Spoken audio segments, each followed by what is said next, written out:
నమస్కారం. నా పేరు యామిని కసిరెడ్డి. మా నాన్నగారి పేరు కె సత్యనారాయణ. మా అమ్మ పేరు కె లక్ష్మి. చిన్నతనంలోనే మా నాన్నగారు చనిపోయారు.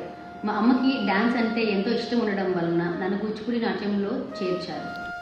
నేను బీటెక్ చదువుతున్నప్పుడు బెంగళూరు రేవా యూనివర్సిటీలో కూచిపూడి డిప్లొమాని పూర్తి చేశాను. తర్వాత శ్రీకాకుళంలో సాంప్రదాయం కూచిపూడి గురుకులంలో చేరాను. అక్కడ మా గురువుగారు శ్రీమతి స్వాతి సోమనాథ్ గారి సహకారంతో ఎన్నో కొత్త కూచిపూడి అంశాలు మరియు నృత్య రూపకాలు నేర్చుకున్నాను. మా గురువుగారు రూపొందించిన కిన్నెరసాని, ద్రౌపది, ధర్మో రక్షతి రక్షితః, కామసూత్ర అని ఎన్నో బ్యాలెట్స్లో పాల్గొన్నాను. నేను డిస్ట్రిక్ట్ కలెక్టర్ చేతుల మీదుగా రిపబ్లిక్ డే అవార్డు మరియు కళాభారతి యంగ్ అచీవ్మెంట్ అవార్డును పొందాను. నేను ఇప్పుడు సంప్రదాయంలో టీచింగ్ అసిస్టెంట్ ఫ్యాకల్టీగా పనిచేస్తున్నాను. ఆంధ్ర యూనివర్సిటీలో ఎంఏ పూర్తి చేసుకున్నాను. నేను కళాభారతి, రవీంద్ర భారతి, శిల్పారంభం లాంటి ఎన్నో ప్రసిద్ధి చెందిన కళా వేదికల మీద ప్రదర్శనలు ఇచ్చాను. డిస్ట్రిక్ట్ లెవెల్ కళా ఉత్సవ్ కాంపిటీషన్స్లో జ్యూరీ మెంబర్గా 2 years ఉన్నాను మరియు పిఎంసి ఛానల్లో ఇంటర్వ్యూ ఇవ్వడం జరిగింది.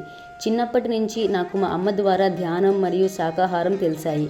ఆనంద బ్రహ్మ చైర్మన్ అయిన డాక్టర్ పి గోపాలకృష్ణ గారు నాకు చిన్నతనం నుంచి డ్యాన్స్లో ఎంతో ప్రోత్సహించారు. ఈ సంవత్సరం సెప్టెంబర్లో పైడా, ఆనంద బ్రహ్మ మరియు సంప్రదాయం కలిసి యూకేలో సాంస్కృతిక కార్యక్రమాలు నిర్వహిస్తున్నారు. అందులో నృత్యం చేయడానికి నాకు అవకాశం వచ్చింది. నేను నా కూచిపూడి నృత్యము మరియు ధ్యానం యొక్క ప్రాముఖ్యతను విదేశాల్లో తెలియజేయదలుచుకున్నాను.